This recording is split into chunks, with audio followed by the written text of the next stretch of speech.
So next we're gonna figure out what key we're in. So I kind of already gave that away, but that pretty much tells us the first chord. And then if you go to the very end of the song,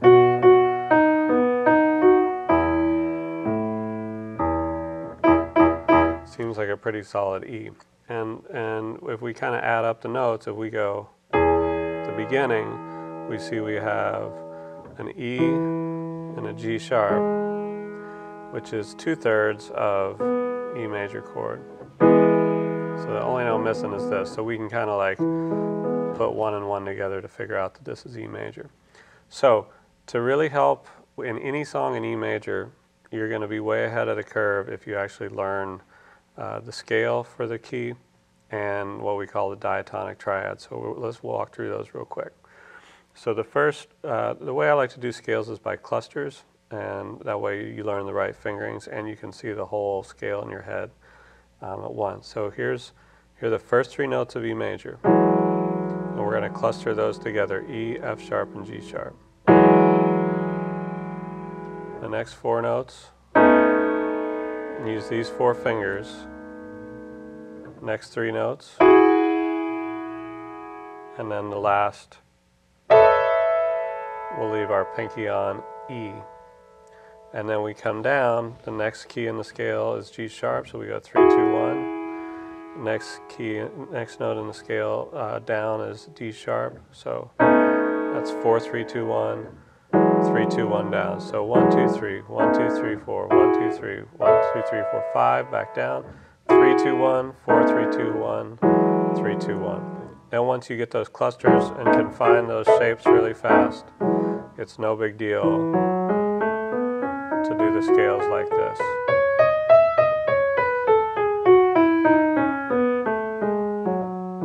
I'm doing this a little bit fast. You should probably do this slower the first few times you do it. Left hand, same thing.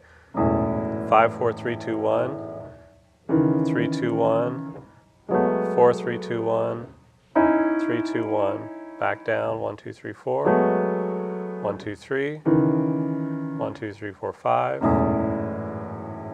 and then you do one note at a time.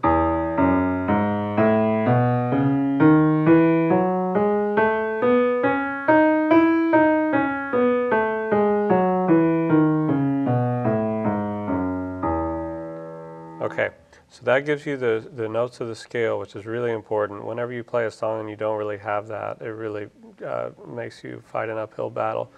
The other thing that's cool about learning the scales is you start to get your fingerings down. So let's take a look now at the diatonic chords. So we give each chord a number, and they're written by Roman numerals in like theory classes and stuff. But every other note in a scale makes a triad. A three-note chord makes a triad by going every other.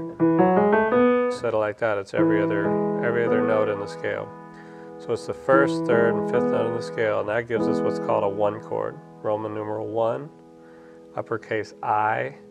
They do use Roman numeral I numbers. So Roman numeral I, uppercase, means major. Now if we go up, if each of these notes go up one note in the scale, that gives us our 2 chord. Now this sounds different. The 1 chord sounded like this. So this is actually a minor chord. The 2 chord in a major key is always going to be minor if we follow like diatonic chords, meaning chords from the scale. So that we write that with a lowercase Roman numeral II, but lowercase. The lowercase part of it means it's minor. Then we go to the 3. That would also be minor, so I, lowercase.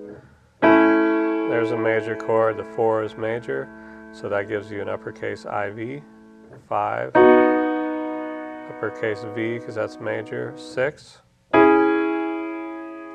lowercase VI, and then 7, that's a diminished chord. We'll get more into that later. But diminished is all minor thirds, so minor third there to minor third there. So this one's the only diminished chord we have out of all of them. And then there. Okay, this is huge, because now what you can do is take If you know you're in the key of E and you have a 1 chord, and then you know you have a 4 chord, you just go right to there, to the 5 chord, say back to the 1. And notice how I'm distributing the notes. I'm not doing chords in the left hand and one note in the right hand. I'm flipping it around. This is a big mistake I see a lot of piano players make.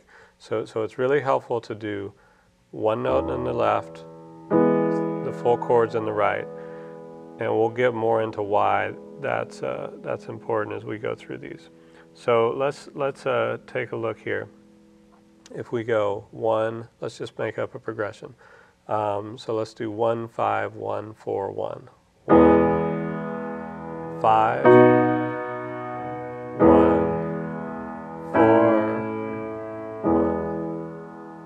1. So if we do like the Willie Nelson song, our next video, what we're going to do is we're going to start, instead of the melody,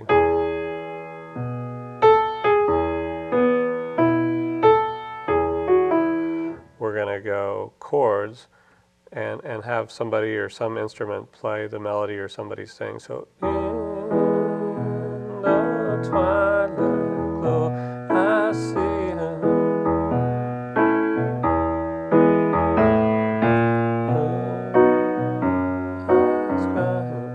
So you see how that works. So we'll get more into that in the next video. Go slow and get all these parts. It will really, really help, and you can apply this to any tune. So good luck.